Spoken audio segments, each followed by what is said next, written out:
Alright, so for character creation, what we're going to do is start by going to image plane, import image.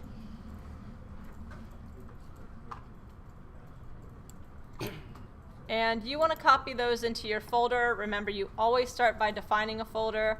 I'm going to be a bad example right now and just use them here because this is a quick demo, hopefully.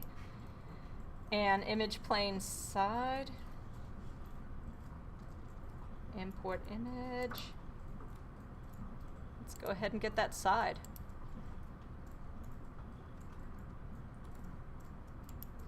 Now my side is backwards for where I want it. I already know that. It's flipped, so I'm going to rotate this so that it's facing forward. Remember, you can always go to your channel box and make sure that's moving at an even increment. Oopsie. -90.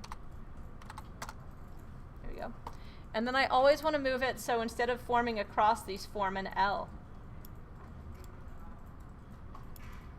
One thing I didn't show you is that if you're accidentally clicking on all of them, what you can do is select both of these and hit plus. It'll say create new layer. And then there's also create new layer with assign selected objects. Obviously, since I've selected these, I'm going to make a new layer with those. And I can change this to an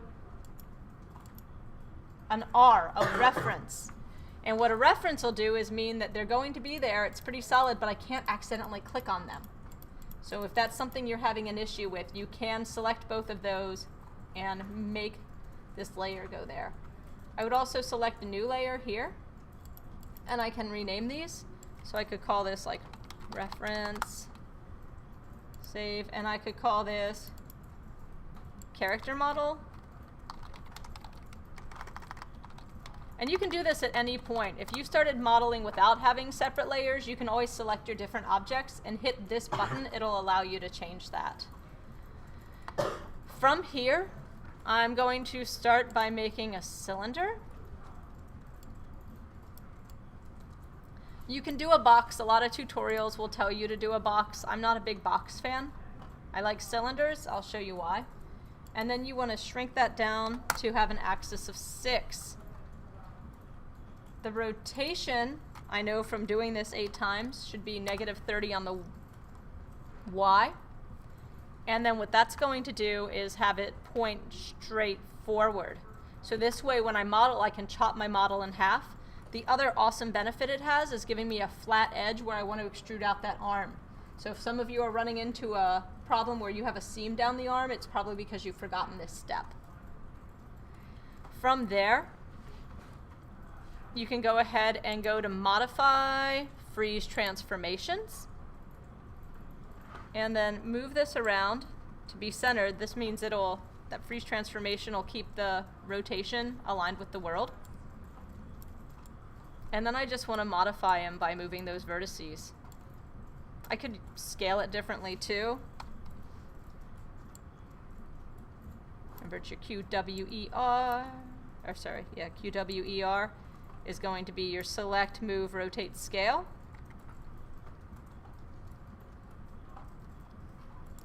And if I move this into full object mode, I can do it there. I've seen a couple people who are working really hard at getting this front view or this side view lined up and not looking at both of them. So even though I just turned it off on my front view, my side view isn't looking so great. So I would want to go back and adjust this as well. Now, completely new piece of information, which I know because everyone's like, LeBaron, please just stop giving us new information all the time. But it's one reason that I show this like 5 times, is so hopefully that's not quite as overwhelming. If this grid gets annoying or gets in the way, you can actually turn it off.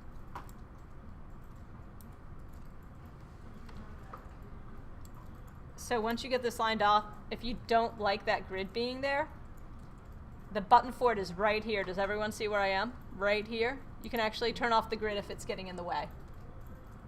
You can do that for one view or all views. And The other thing you can do, and if you haven't done this yet, I'd strongly advise it, is go to shading in your viewport, geez, and do X-ray. Then shading, X-ray.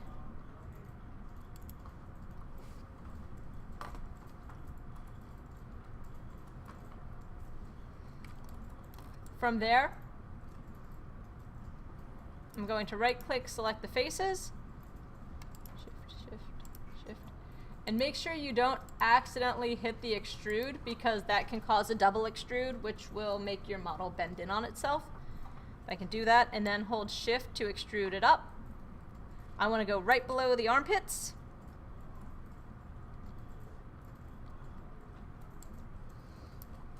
And I want to scale it. And then I want to do another little extrude and get right to the armpits. Remember, armpits, we want to keep that shape. I'm going to extrude up again. Get about halfway up the arms, and this is when I noticed that I had a problem in that I didn't make shoulders. If I have the whole arms connected right to the neck, I need to just ignore my picture a little and just pretend he has shoulders. Think about where that clavicle goes, bring it up to there, and then you can do that little extrude. This will make it so that when you make your character, every time his head moves, it won't move his arms as well. You could do that through some custom rigging too, but it's going to be exceedingly difficult to keep that shape. And then if you have forgotten to move anything or realize it doesn't look right afterwards, you can always do an edge selection, edge,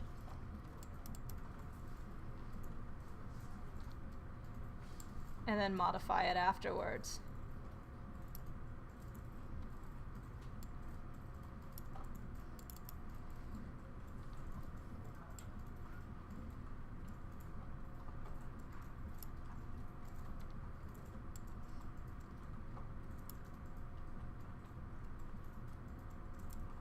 Now, the arms, because hopefully we walk with proper posture, the arms should be set back a little closer to the back than our front, so we may actually just shrink that back in a little differently than the front, especially if we have like a super buff or you know, kind of busty character. The other thing we probably want to do is move these a little, because your waist gets kind of more indented after. And that'll give us a really nice shape to build these arms off of. Now I sound like every YouTube tutorial ever, don't I? Yeah.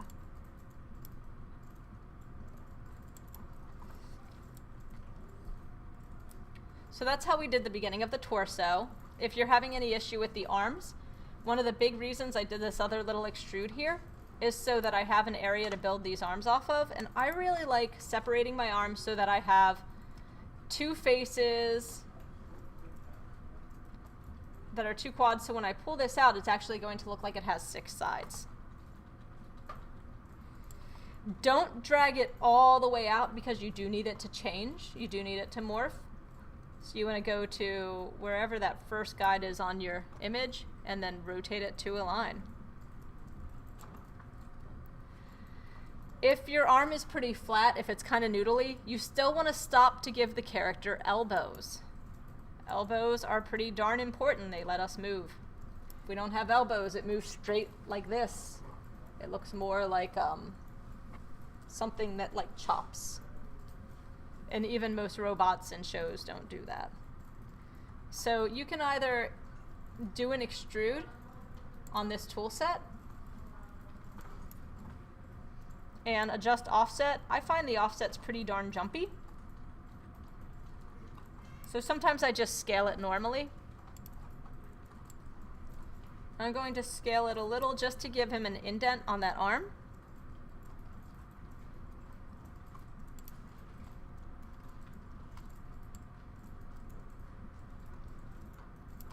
And I can just scale that even a little tiny hair smaller. I think.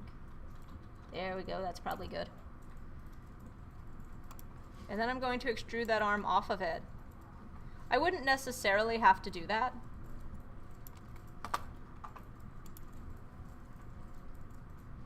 And if I hit this little yellow bit, it'll extrude all the way around. And then I want to extrude out just a little so that I have edges on both sides of that elbow, so I have something to move in with it. I'd make the forearm a little bigger, but not so big that he looks kind of like an ape.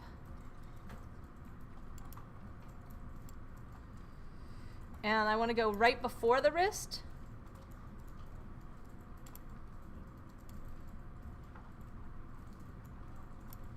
Shrink it again. However, if I do it uniformly, you'll notice that over here, it's getting really tiny that way, so I may want to make it a little thicker.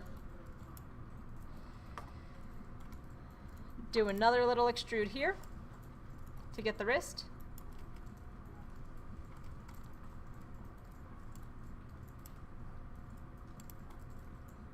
And this is where I confused everyone because I said do the head last. Oh wait, do the fingers last. And because we talked about in blocking out, you want to block out the head last.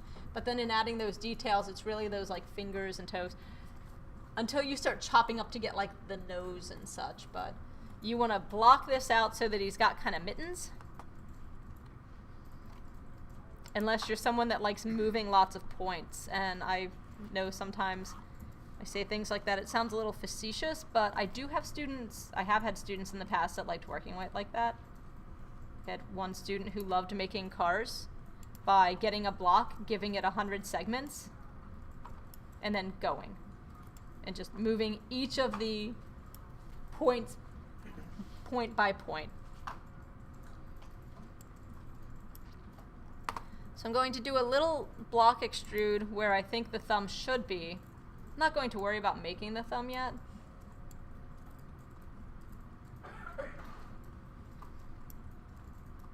And then I'll do another extrude out to where the fingers should come out. I don't want to do the whole length of the fingers, but I'll do kind of where I think the fingers should come out.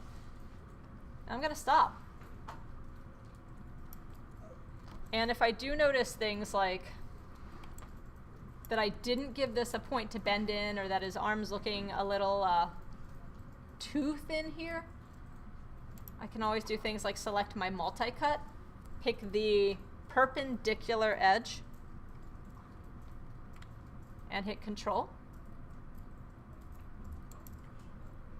I can also adjust any of these by doing what's called a ring loop. So if I decided this should be a little smaller, I can turn off my multi-cut, go back to edge, and we already used it a couple times, but just double click on that, scale it up, and go and find that little arm bit.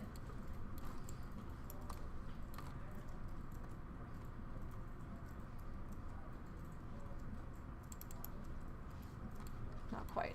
That one, I need that one, thank you. And then scale that up a little too.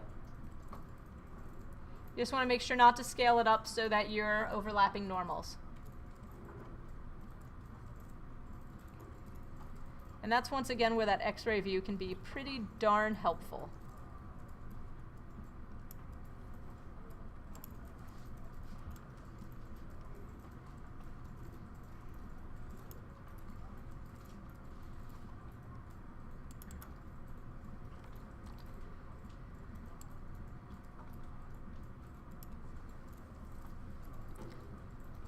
So we should have hands, and then we talked about doing the legs. And this is what we ended with on Friday, and it got a little confusing, I think, in some areas. Because I showed you kind of the improper way to do it and then the proper way to do it. But we'll go back to faces, and we'll select these bottom faces. It's again a shift, shift, don't accidentally hit extrude. And I will say that on this character, I realized that I made him look a little bit like he's wearing a dress. And that'd be alright if I wanted him to wear a dress, but I don't. So I'm going to scale that back a little. So I made it look like his shirt's tucked in, and I didn't want that either. Oh, come on, you. So I'm going to extrude out to this bottom, do a scale.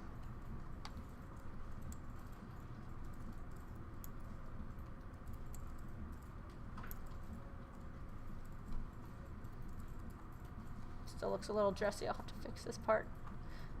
I guess it's more like a maternity shirt, which you shouldn't really have 10-year-olds wear.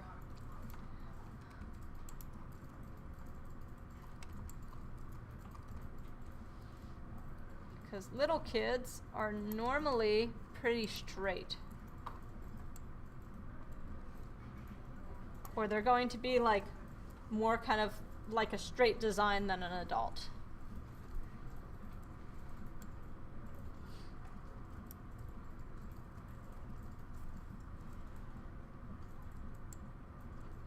I'll still dip it in a tiny amount. Do an extrude up. Oh, wait a minute. Do an extrude in, then do an extrude up.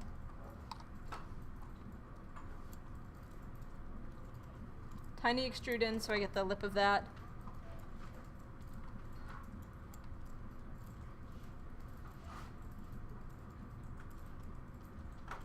If I wanted this t-shirt to move separately, I could do another extrude from here too.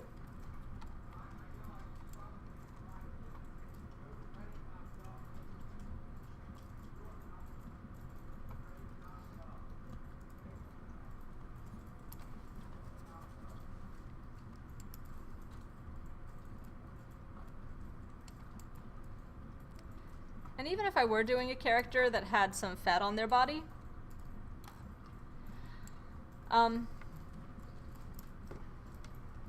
the way like kids get fat is usually a little more uniform, whereas adults, like you'll see that kind of drip down, like you'll get like the belly that's sticking out more, whereas if you think about the difference of like your side characters in Jimmy Neutron versus like Homer Simpson.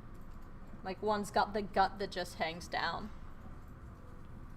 Now, we talked about that I made this a little long.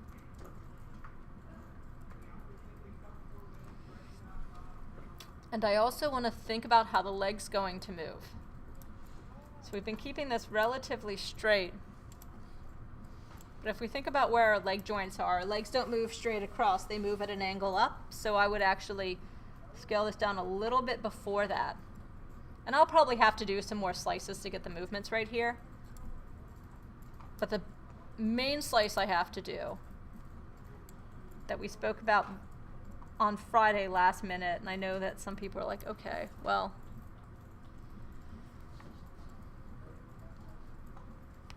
how do we do this? Now, if you were to do someone that had like a tight shirt or something like that, you wouldn't need this indent. Especially superheroes, when you see like that type of thing, you don't need that indent to make a difference between the pants and the shirt. We're just doing this because I want this kid to look a little baggy and aloof. He's supposed to be kind of scared and funky.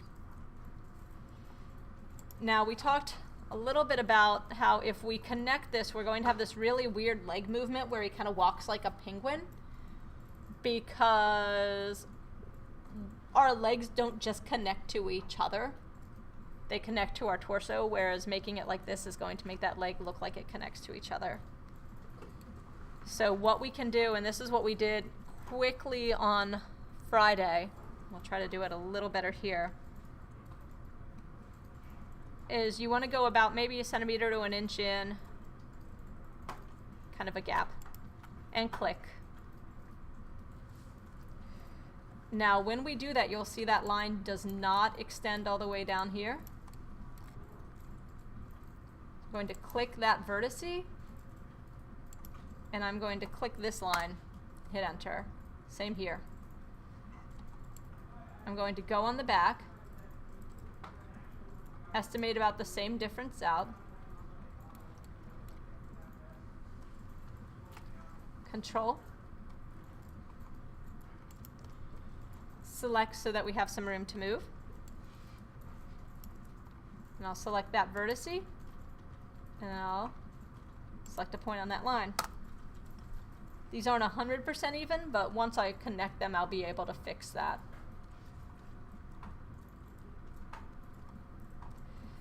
Now, one of the big things about multi-cut is once I'm done using it, I always want to make sure I deselect it. because multi-cut's one of those things where you can accidentally select a lot of stuff and then end up with kind of broken edge flow without realizing it. So I'm going to go to this vertex. I want to do a target weld where I just click and drag and connect those two lines together.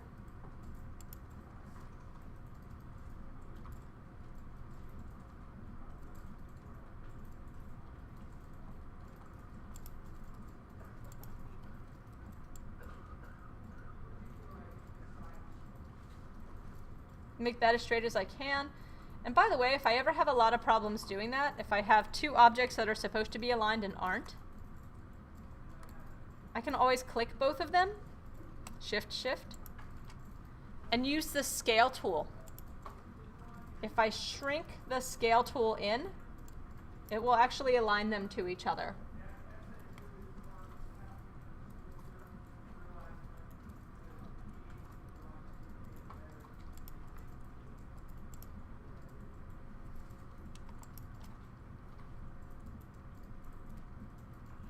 And after I do that part,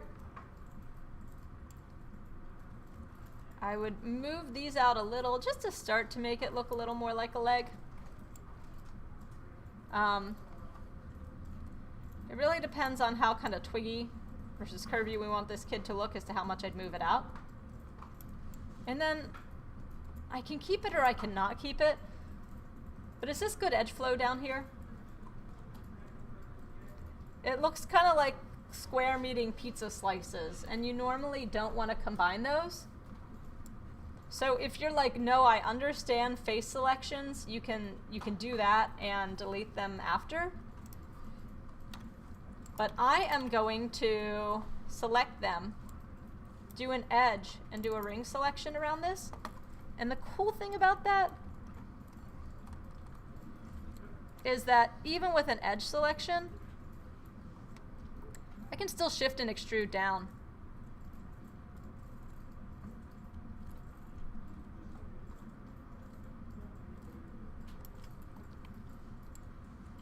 And then I'd rotate this.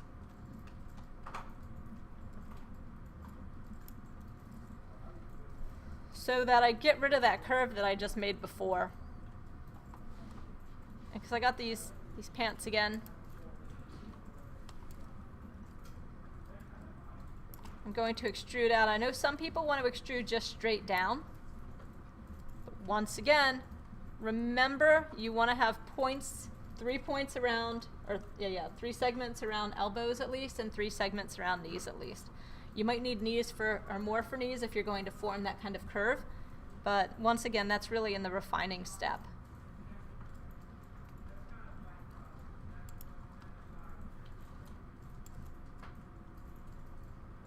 That way. Cool.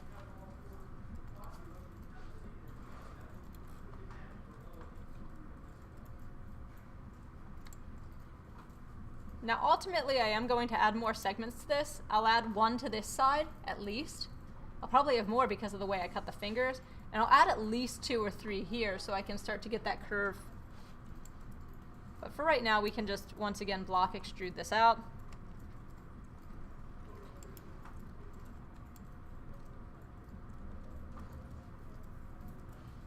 That's the wrong way.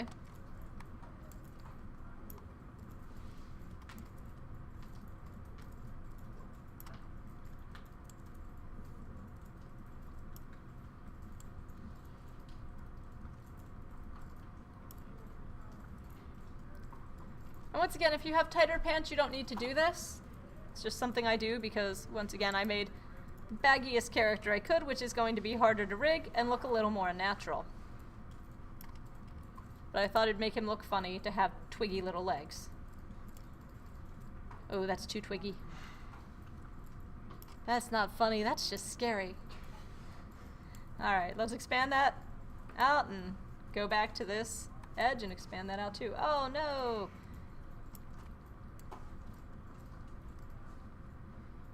I moved more than I wanted.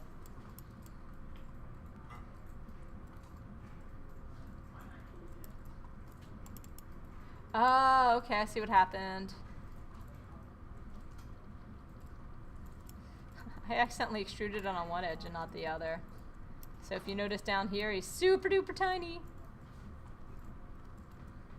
And in my reference drawing, obviously I've made this leg incredibly too small.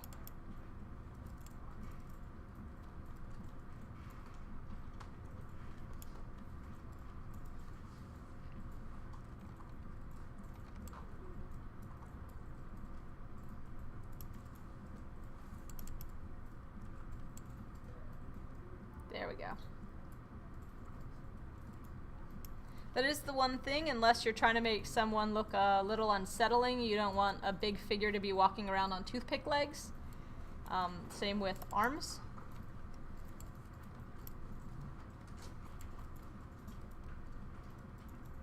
For some reason, just because of how we kind of absorb proportions, how we think about them, we're much better with a character that has a bigger body and a smaller head than the other, or I guess, yes, bigger body, like buffer arms and a smaller body, smaller head than the other way around. If you have this big frame and little twiggy arms, it starts to look a little unsettling. I mean, you saw some of that in Adventure Time, but once again, that's supposed to be, you know, post-apocalyptic Candy World. And so sometimes they just wanted it a little unsettling.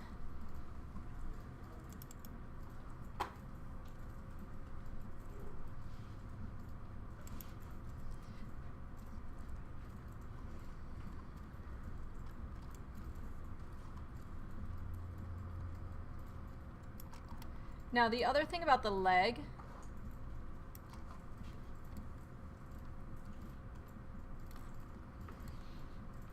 ooh, my reference drawing is really off here. That's alright, I'll fix it. So I know we talked about reference drawings being off.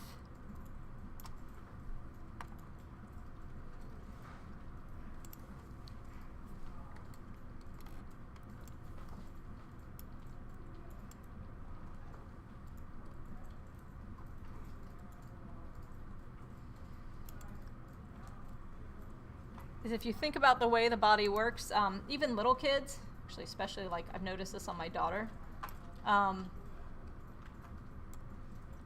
these like really defined calf muscles.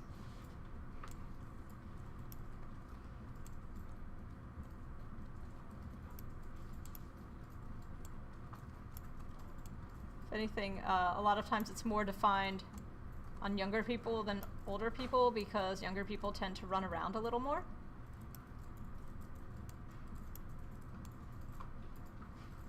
And the cool thing is that if I got the scale of this completely wrong, if I was like, oh, that's not at all what I wanted this whole thing to be significantly smaller, I can always just select and scale again. So get the basic form of what you think you need done, and then work on that. Now I did make another mistake that my legs should be as straight up and down as I could get it, but I did make it bow back a lot. So I would want to keep this forward, or else this thing's going to start to look, and it already kind of does, a little more like an ostrich.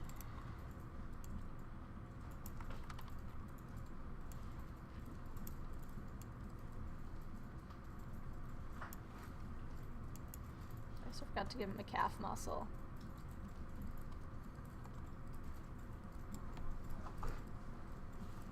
So in my picture, I made him have these really baggy socks.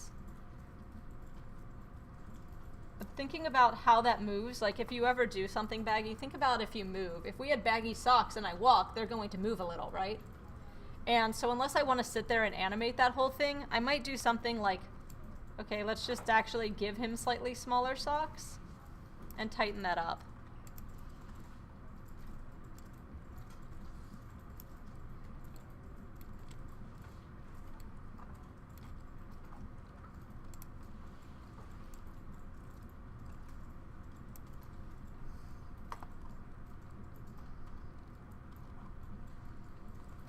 Now for the shoes, I could do that indent again, but most people don't.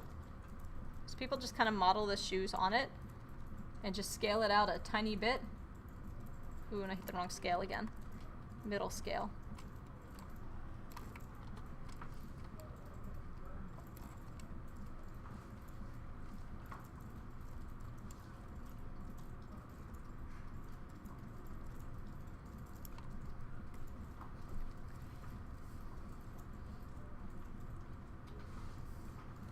And so how do we model this shoe? Normally I do one that comes down here, one that comes down here, and one that comes down here. I could extrude off these back pieces if I wanted, but since the heel of our shoes normally resides pretty darn closely, I normally just extrude it back.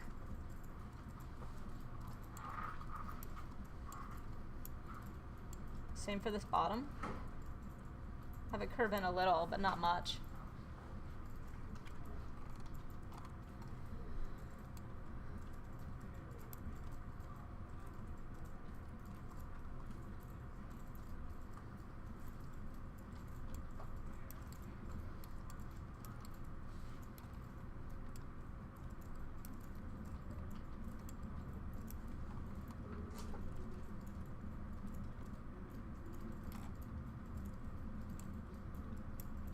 Now in my front view, I typically pull this part out.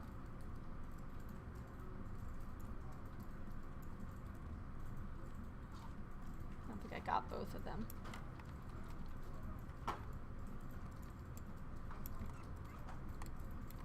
No, I didn't. Want both of these.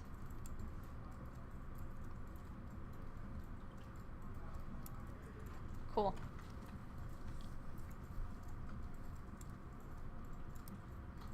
And then on these last two faces,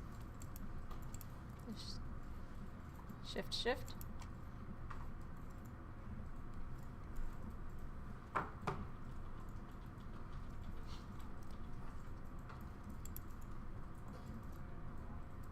Could just go ahead and extrude it out.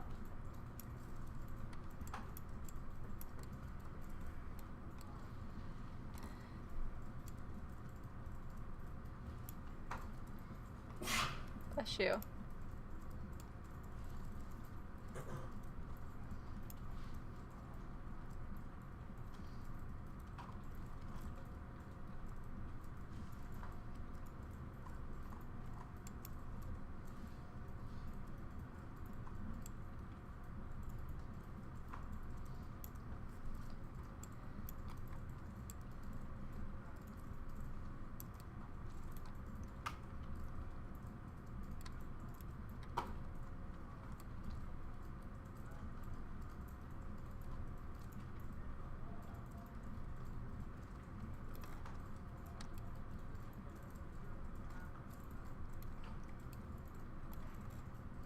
And so I want to keep kind of quads with quads. So I have this flat-ish edge there, kind of. And I can see that one's the one that's supposed to line up with the middle here. So I'm going to go multi-cut in the middle here.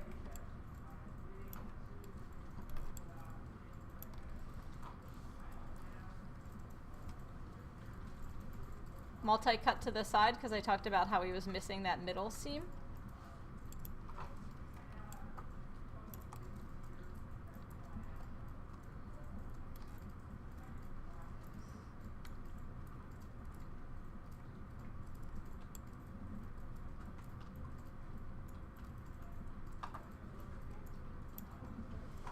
Hey, don't do that.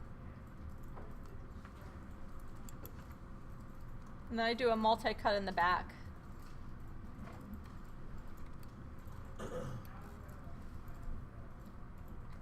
What that allows me to do is to go and select my edges and select Shift Bridge. Nope. That's not what I wanted.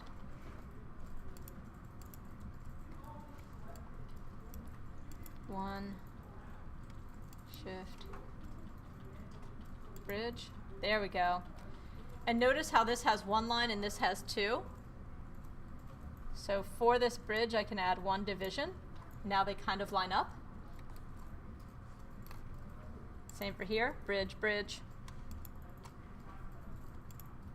do one subdivision.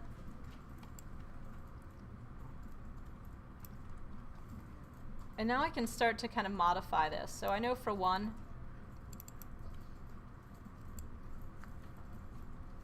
that this leg is curved way too far out.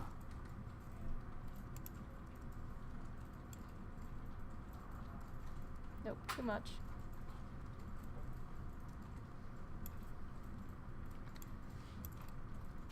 So I can extrude that in. So I start to get this kind of defined roundish shape.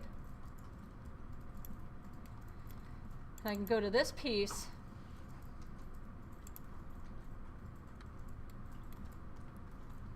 Let's see how far this is going to go up. Yeah, that's fine. And I can extrude this out, so I start to get this defined roundish shape too.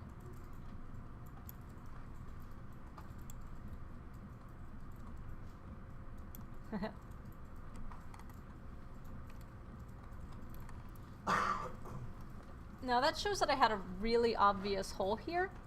That's actually fine. Because I have a really obvious hole here too, I just didn't see it. And we talked about those target welds before. Oopsie. Make sure you don't have an extra one selected. And then you target weld, target weld.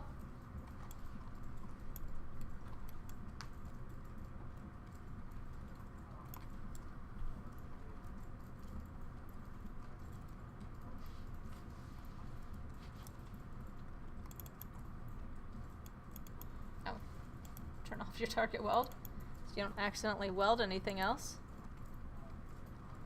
It's going to be the same for here. To move this back a little.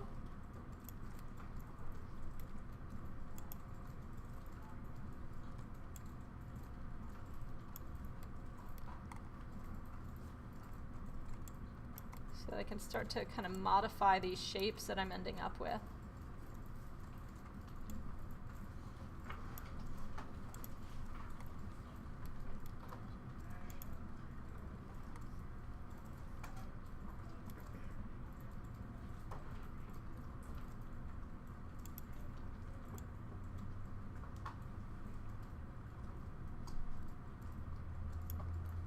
I'm starting with the refining work a little early.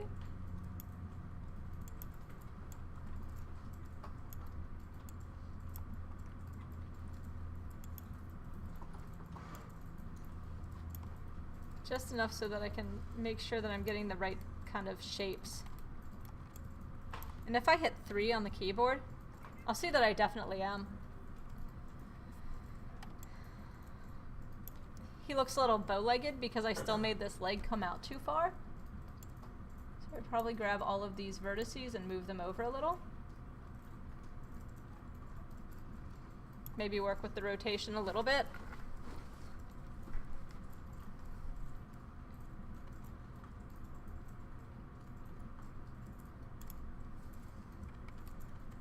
I can see that even though I did all that, his leg still appears a little kind of too stick thin. So I can adjust that too, but I think a lot of this is actually going to also help coming in here and scaling that in a little.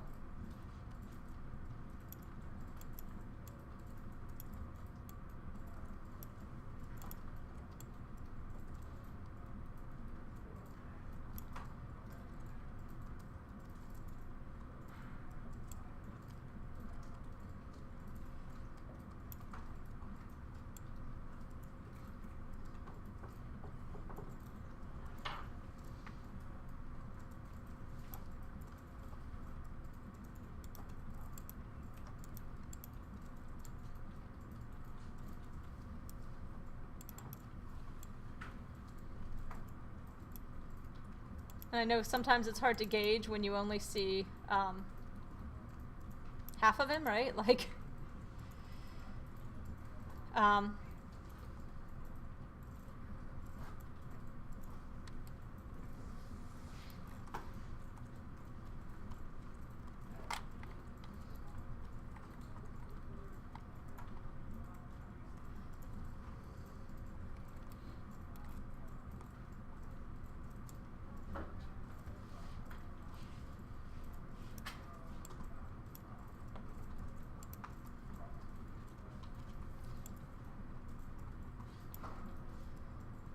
The other thing you want to think about is definitely making sure that you start getting forms here.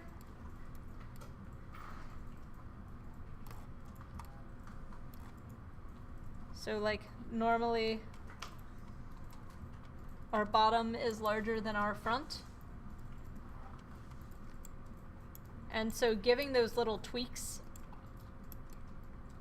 and getting the proportions kind of to as close as you can to right start to tend to make the character look kind of a little more alive, a little safer.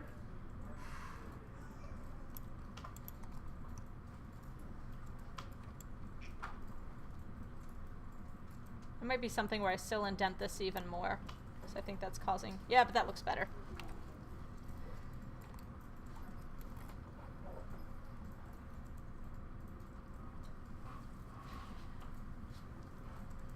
So should I continue, or do we need the rest of the class to kind of get that body formed before we go to the head?